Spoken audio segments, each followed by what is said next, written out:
അയാളെ സഹായിക്കൂ, ഒന്ന് അയാളെ സഹായിക്കൂ പ്ലീസ്. നമ്മൾ പലപ്പോഴും എന്നെ സഹായിക്കൂ എന്നൊക്കെ നമ്മൾ പഠിച്ചിട്ടുണ്ട്, അത് ഞാൻ പലപ്പോഴും പറഞ്ഞിട്ടുണ്ട്. അയാളെ സഹായിക്കൂ, അവളെ സഹായിക്കൂ, അവരെ സഹായിക്കൂ എന്നൊരു ആംഗിൾ ഒരു പക്ഷേ ചിലർക്ക് സംശയം വന്നേക്കും. അതാണ് ഇന്നത്തെ നമ്മുടെ ടോപ്പിക്ക്. സായിദുഹു ബില്ല, സായിദുഹു അവനെ ഒന്ന് സഹായിക്കൂ, സായിദഹ ബില്ലാഹി സായിദഹ അവളെ ഒന്ന് സഹായിക്കൂ, ബില്ലാഹി സായിദഹ യാ ഹബീബി സായിദഹ അവളെ സഹായിക്കൂ.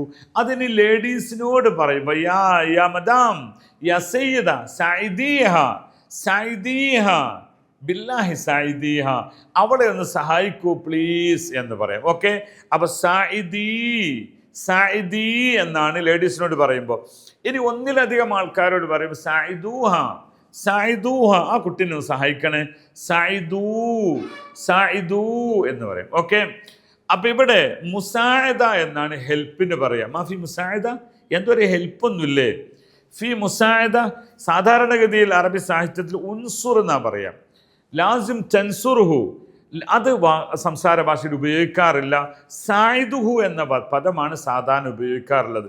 അപ്പം ഇനി എന്നെ സഹായിക്കൂ സായിദിനി ബില്ലാഹി സായിദിനി യാ ഹബീബി ലൗ സമഹ്ത സായിദിനി ദയവായി എന്നെ സഹായിക്കൂ എന്ന് പറയാം. ഓക്കെ, അപ്പൊ സഹായം അൽ മുസാഅദ ബൈന ലാസിം മുസാഅദ ബൈന. അവിടെ തആവുൻ എന്ന് പറയുന്നൊരു വേർഡുണ്ട്, പരസ്പരം സഹായിക്കുന്നതിന്. അഹ്ന മുതആവിനീൻ മഅ ബഅദ് ഇൻഷാ അല്ലാഹ്.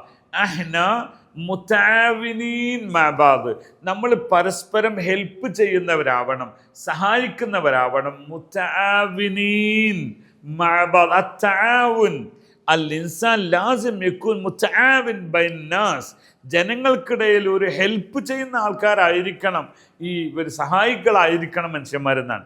തആവനു ബിൽ ബിർരി വത്തഖ്വ വലാ തആവനു അലൽ ഇസ്മി വൽ ഉദ്വാൻ എന്നാണ് ഒരു വചനം ഉള്ളത്. എന്നാൽ നന്മ കൊണ്ട് നിങ്ങൾ ഹെൽപ്പ് ചെയ്യുന്നവരാവണം, തിന്മ കൊണ്ട് ഒരിക്കലും പരസ്പരം ആൾക്ക് ഹെൽപ്പ് ചെയ്യാൻ പാടില്ല എന്നാണ്. ഓക്കെ, ശുക്രൻ ലി ഹുസ്നി ഇസ്തിമാഇക്കും മഅനാ മഅസ്സലാമ.